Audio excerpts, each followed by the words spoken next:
chers téléspectateurs, il a fallu qu'on prenne cette transition. Il y a le vent qui souffle à l'extérieur.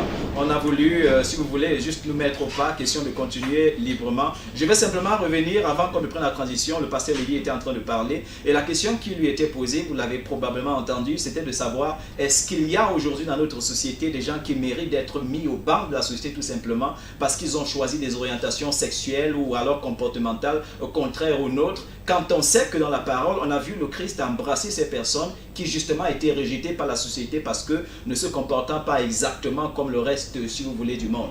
Pasteur Lévi, c'est la question qui vous est posée. Mais pourquoi cela combat la Bible? Parce qu'ils savent que la vérité se trouve dans la Bible. On ne peut pas justifier l'injustifiable. Ils combattent la Bible parce qu'ils refusent de se soumettre à elle. Non, parce que, non, ils combattent la Bible, non. Je veux qu'on revienne sur, sur leurs propos. Ils veulent, si vous voulez, interdire la Bible parce que la Bible fait la propagande, si vous voulez, de la haine contre ceux-là qui ont choisi une autre orientation sexuelle contraire à ce que les mœurs demandent normalement. Que la Bible, justement, encourage la haine contre ces personnes. Et hier encore, sur ce plateau, vous parliez, et on est dans le Nouveau Testament, tout simplement, que ces personnes soient mises à mort. J'ai envie de dire de tels propos quelque part en Californie maintenant, vous voudrez de passer quelques jours derrière les barreaux, pasteur Lévi. J'ai posé la question. Vous m'avez posé la question, je réponds. Allez-y, s'il vous plaît. Est-ce que c'est Dieu qui dit aux hommes comment les hommes doivent vivre? C'est pas l'homme de dire à Dieu comment il doit vivre. Il ne s'est pas créé. Or, s'il refuse de se soumettre à la parole de Dieu, il accepte les conséquences. C'est tout à fait logique. Quand vous dites Dieu dit, je punis, Dieu dit qu'il punit, c'est Dieu qui envoie les gens en enfer, non? Est-ce que nous sommes plus bons que Dieu? Dieu leur a dit que l'homosexualité n'est pas bon, mais ils ont choisi ça. Mais qui subit les conséquences? C'est simple comme bonjour. On n'a pas à défendre un homosexuel. Il a choisi son orientation sexuelle lui-même. Hein? Choisi veut dire qu'il va contre Dieu. Sinon, autrement dit, ils ne seront pas en train de dire qu'on interdit la Bible en Californie. Ça veut dire qu'ils savent que la parole de Dieu va contre ce qu'ils font. Donc eux, ils veulent enlever ça pour soumettre maintenant les gens, pour que les gens, n'est-ce pas, soient les disciples de leur clan. C'est pour tout simplement dire qu'ils sont libres de choisir, mais qu'ils sachent que c'est l'enfer qui les attend. Merci, ça, ils sont libres. Vous comprenez? C'est tout. Allô? Oui, allô? Permettez-moi encore de revenir. Ok, d'accord. Je veux dire, le fait que la Bible sanctionne certaines personnes, il n'y a pas seulement le homosexuel que la Bible sanctionne, n'est-ce pas? Et le châtiment de Dieu n'a jamais été sujet de haine. La Bible nous fait comprendre que Dieu ne désire pas la mort du pécheur, mais qu'il se répand et qu'il vive. Je dis le châtiment de Dieu va même sur des personnes qui baissent le sang humain. Oui. Pourquoi on n'a jamais dit que Dieu déteste les criminels, les tueurs? Pourquoi Dieu toujours fait des homosexuels? Dans les châteaux, c'est ce qu'on dit la plus un livre de haine. Et je dis même l'homosexuel, peu importe le crime d'une personne, Dieu hait le crime, Dieu hait le péché, mais ne hait pas le coupable. La personne qui vit dans ça. Oui. Le plan de Dieu est que tout le monde parvienne à la félicité éternelle. Est-ce que je me fais comprendre? Bien sûr. Donc Dieu attend les homosexuels au ciel. Dieu est contre leur pratique, mais Dieu les aime. Dieu n'aime pas le péché, mais il aime le pécheur. Il faut qu'on essaie d'apporter la balance.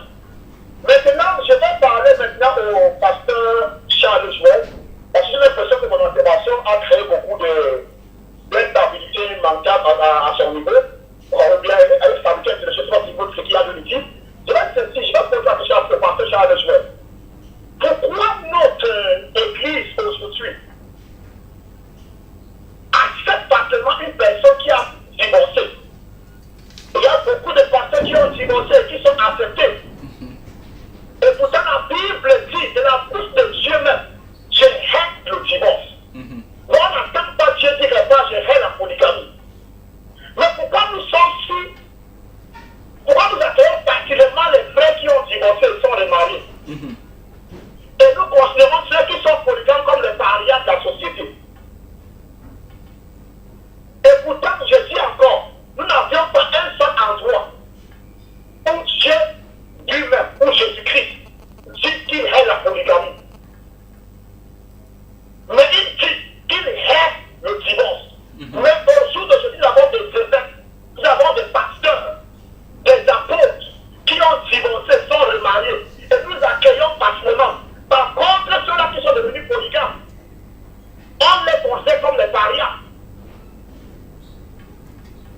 On vous écoute.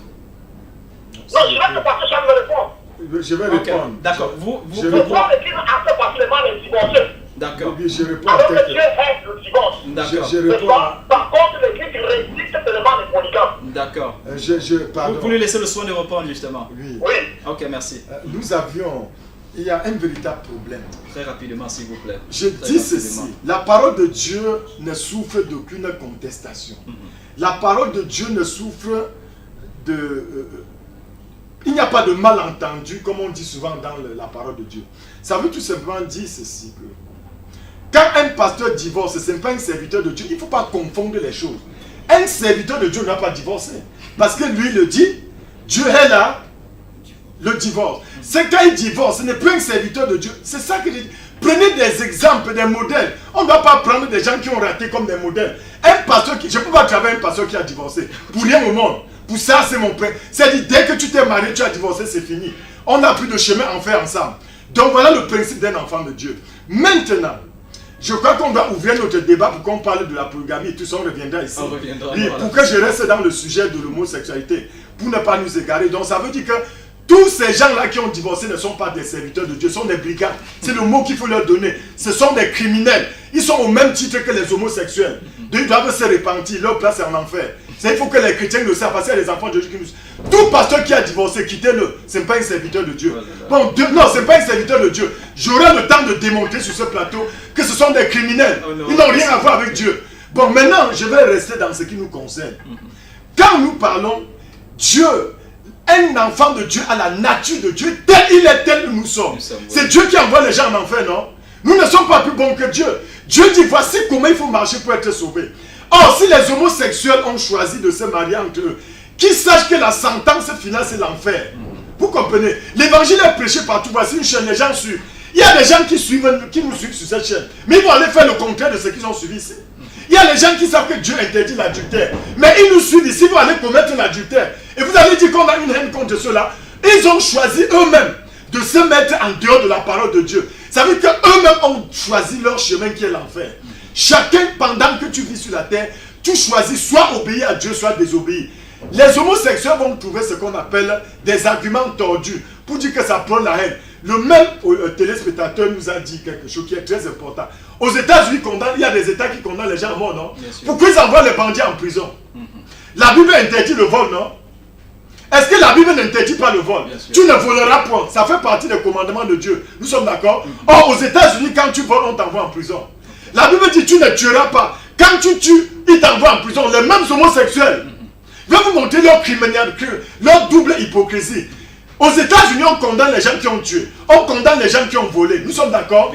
La même Bible dit tu ne coucheras pas avec un homme comme on couche avec une femme. Maintenant, pourquoi ils retirent que ça? Et eux-mêmes, là, les homosexuels, là, pourquoi ils envoient les bandits en prison? La Bible n'interdit pas ça. Donc, je ne veux pas entrer dans le jeu hypocrite des homosexuels. Ils méritent la mort, les gens là. Il n'y a pas... Non, écoutez.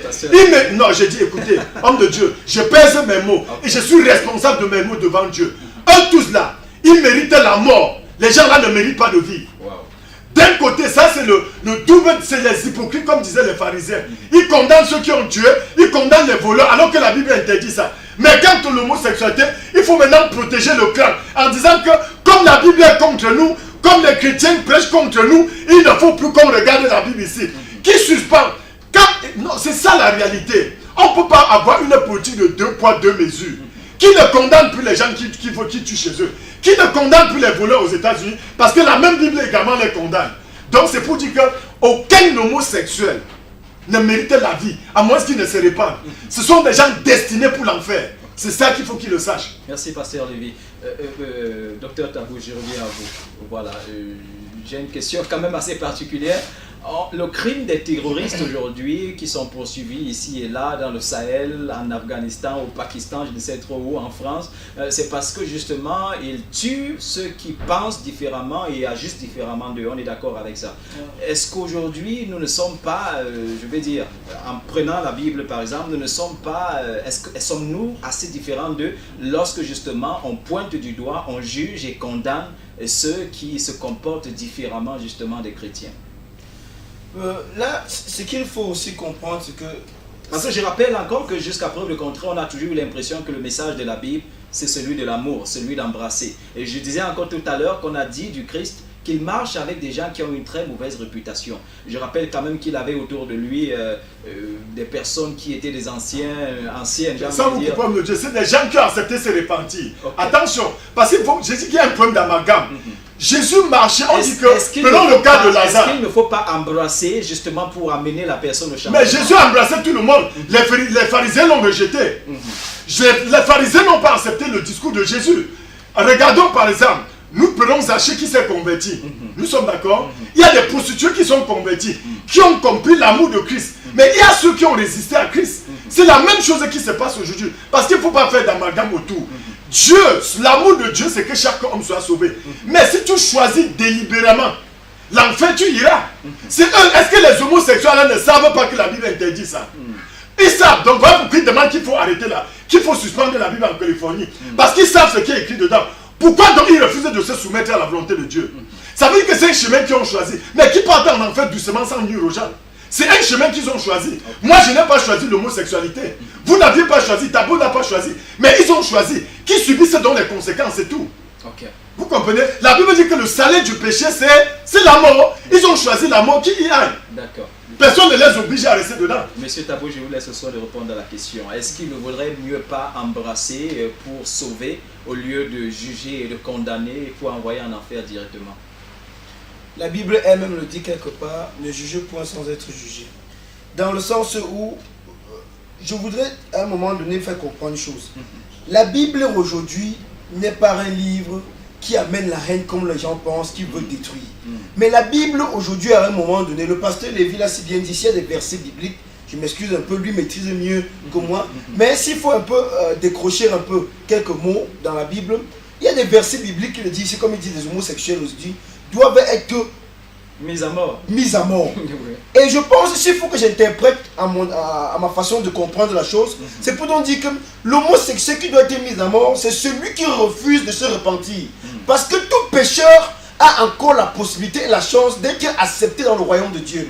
Il est mis à mort si celui-ci refuse doublement de se repentir. C'est pour donc dire qu'il y a des personnes aujourd'hui délibérément qui ont accepté et qui ont voulu cela. C'est pas pour rien que la Californie aujourd'hui essaie de lutter et pour vouloir mettre cela. Le pire, c'est qu'aujourd'hui, voilà un groupe de personnes, de catholiques, ils sont des millions à travers le monde entier. Ils vont toujours continuer à aller dans ces grandes églises de masse pour écouter toujours les évêques et les prêtres qui sont couronnés par celui qu'on appelle le pape, et le même pape aujourd'hui qui est en train d'interdire la Bible en complicité avec les gars, les Californiens qui sont des homosexuels. Parce que vous savez que l'on aujourd'hui, c'est quoi? La Californie aujourd'hui est l'un des États qui regroupe plus d'homosexuels dans le monde entier. C'est ce que les gens ne le savent pas. Et aujourd'hui, la Californie, comme vous voyez aujourd'hui, les personnes à la tête qui sont des personnes qui sont de lutter contre ces lois-là, 90% de ces personnes sont des homosexuels. Donc, je pense et je trouve à un moment donné, si vous répondez déjà. Oui, je reprends. Vous aurez le temps de penser. Oui, on vous écoute. Allô? Allô? Alors, je vais vous dire, dans le monde dit démocratique, en ce qui est bien sûr, ils ont voté la loi pour dire mariage pour tous. Ça veut dire que chacun est libre de se marier avec son chien. Tu peux te marier avec on peut se marier avec un homme, une femme peut se marier avec une femme, tu peux te marier avec ton animal, tu peux te marier avec ton animal. Mais curieusement, ce mariage pour tous interdit la polygamie. J'aimerais qu'on puisse avoir un peu les yeux ouverts. Comment est-ce qu'on peut permettre, parce que c'est un délit au sein de d'épouser deux femmes. Je ne suis pas mormon, et je ne serai jamais mormon, mais je vous assure, les hommes qui est une croyance religieuse qui croit à la polygamie, qui sont des polygames, n'est-ce pas? Ils ne peuvent pas possédément marier leurs épouses. Exactement. Vous comprenez un peu, non? Oui. Donc, on privilégie une loi qui permet à une femme d'épouser un serpent. On privilégie une loi qui permet à une femme italienne de faire l'enfant avec son chien, jusqu'à une créature va naître de cette union. Mais cependant, on refuse à un homme d'avoir deux femmes. Je ne suis pas en train de l'apologie de la polygamie. Mais je veux dire, il faut qu'on essaie de voir là où le diable est en train de partir. Oui, on vous Nous écoute. sommes esclaves de voir là où le diable nous amène. Voilà. Merci encore, merci vraiment. Monsieur Tabous, vous n'aviez pas terminé. Oui, je t'ai en train de dire, comme l'intervenant, monsieur le pasteur Guy qui vient d'intervenir, c'est vrai que le pasteur vraiment dit des choses très pertinentes. Et ce qui me marque et qui me plaît beaucoup dans ce qu'il a entré dans ses propos, c'est que c'est quelqu'un qui maîtrise la chose. Vous voyez un peu? Et cela, il passe par là pour essayer d'édifier beaucoup de personnes. Parce qu'il faudrait que les gens comprennent quelque chose aujourd'hui. La Bible aujourd'hui, dont les Californiens et le pape est en train de vouloir interdire. Je veux récidiver encore les paroles du pasteur. Ce que nous devions faire aujourd'hui dans ce monde, et les âmes sensibles, et je veux dire les âmes libres aujourd'hui, qu'ils fassent très attention parce que le diable est aujourd'hui en train de tout faire pour couronner le monde. Et la Bible elle-même le dit quelque part. La fin des temps est proche. Et il faudrait qu'au moment venu, que tout le monde puisse s'agripper. Vous voyez un peu? Parce qu'il ne faudrait pas qu'à la fin, le moment venu, chacun se pose la question de savoir qu'est-ce que je suis en train de faire. Et ces homosexuels-là, eux-mêmes le savent, vous l'avez si bien dit ici, ils le savent que l'homosexualité est quelque chose qui n'est pas bien. Eux-mêmes le savent. Mais vous voyez des personnes qui vous disent carrément, des gens qui vous disent carrément qu'ils sont nés efféminés. Mais je me demande, la question qu'il me pose d'abord, est-ce que Dieu peut créer un être humain efféminé qui décide d'aimer un homme? C'est incroyable. Vous voyez une femme qui te dit carrément, je suis né, j'ai eu depuis l'enfant, j'ai eu de l'attirance pour les femmes, je sais pas, c'est naturel. Et il y a quoi de naturel dedans? Vous comprenez un peu? C'est un peu comme le vampirisme. Voilà. Vous voyez un peu? Si vous voyez une maman qui a le vampire en elle, sachez que les enfants qui vont naître d'elle seront des vampires. Et tout dépend de comment vous orientez le vampirisme. Si vous orientez votre vampirisme vers le mal, c'est pour dire que quand vous sortez la nuit, tous vos enfants qui avaient le même vampire, vous les amenez plutôt à faire du mal. Mais si vous les initiez à faire du bien, ils feront du bien. C'est pour dire un enfant qui naît d'un père, d'une mère, qui décide d'être efféminé à la longue. Soit premièrement, le père ou la mère avait le gène de cela dans elle ou dans lui. Soit dans le tour ou l'entourage ou les amis l'ont transformé ainsi. Parce qu'il faut le dire, ce que nous oublions. Quand nous étions petits, on avait l'habitude de faire ce qu'on appelait papa et maman. On s'amusait à dire qu'on prépare, on cuisine. C'est là d'où commençait tout. Mais nos parents à l'époque ne se rendaient pas compte pour de l'amusement. Mais avec le temps, ça grandissait. Ça commettait même des bêtises et des erreurs en fait des enfants. C'est là où naissait donc l'homosexualité et tout ce qui va. Nous parlons de l'homosexualité. L'homosexualité n'est qu'un cas parmi tant d'autres. Et il y a beaucoup d'autres choses qui sont interdites par la Bible dont les hommes sont faits. Comme aujourd'hui le pasteur Guimetier l'a dit tout à l'heure. Hein. Il y a des hommes qui ont dit mariage pour tous. Oui.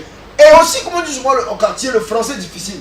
Et il y a des gens qui ont compris mariage pour tous. Ils ont compris dans le sens où j'avais peut-être dit que non. Chacun maintenant, peu importe l'âge, quand tu es mature, tu peux déjà prendre une femme. Mais ils ont oublié que mariage pour tous, je ne veux pas dire que tu peux épouser un chien, tu peux épouser un serpent. Et nous avons vu des gens aujourd'hui épouser des serpents. Quand vous regardez peut-être la chaîne de télévision sans publicité, National Geographic, vous imaginez à un moment donné, ils ont des documentaires où vous voyez des hommes vivre avec des animaux.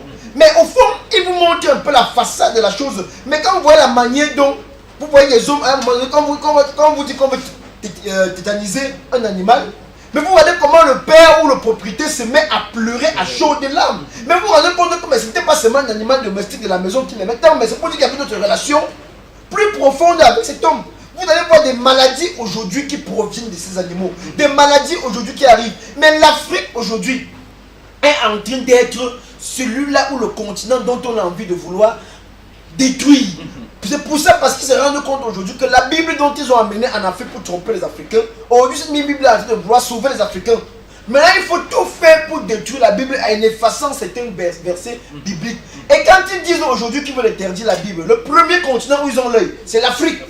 Vous voyez pas? Ils savent, les Californiens savent que la Californie et Rome savent que si on interdit cela... Vous permettez. Allô, bonsoir. Allô, bonsoir. Oui, bonsoir monsieur. Bonsoir. Oui, on vous écoute s'il vous plaît. Oui, alors bonsoir. On vous écoute.